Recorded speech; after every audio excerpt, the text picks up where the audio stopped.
హైదరాబాద్లో పలుచోట్ల వర్షాలు పడుతున్నాయి. దీనికి తోడు తీవ్ర అల్పపీడనం ప్రభావంతో మరిన్ని వర్షాలు కురిసే అవకాశం ఉందని అంటున్నారు అధికారులు. మరోవైపు జంట జలాశయాలకు వరద పెరుగుతోంది. హైదరాబాద్ను వర్షాలు వీడడం లేదు. పలుచోట్ల మోస్తరు నుంచి భారీ వర్షాలు కురుస్తూనే ఉన్నాయి. దీనికి తోడు తీవ్ర అల్పపీడనం సైతం నగరంపై ప్రభావం చూపిస్తోంది. ఫలితంగా హైదరాబాద్ వర్షాలతో తడిసి ముద్దవుతోంది. పలుచోట్ల రోడ్లపై నీరు నిలిచిపోతూ ఉండడంతో ట్రాఫిక్ సమస్యలు తప్పడం లేదు. ఇవాటి నుంచి మరో 3 రోజుల పాటు వర్షాలు కురిసే అవకాశం ఉందని ఐఎండీ చెబుతోంది. మరోవైపు హైదరాబాద్ జంట జలాశయాలకు వరద పెరుగుతోంది. ఇటీవల కురిసిన వర్షాలతో ఉస్మాన్ సాగర్, హిమాయత్ సాగర్ రిజర్వాయర్లు నిండిపోయాయి.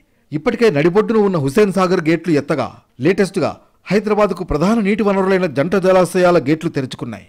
ఉస్మాన్ సాగర్ 2 గేట్లను 1 అడుగు మేర, హిమాయత్ సాగర్ 1 గేట్ను అడుగు మేర ఎత్తి నీటిని విడుదల చేశారు. దీంతో మూసీ నది పరవళ్లు తొక్కుతూ దిగువకు ప్రవహిస్తోంది.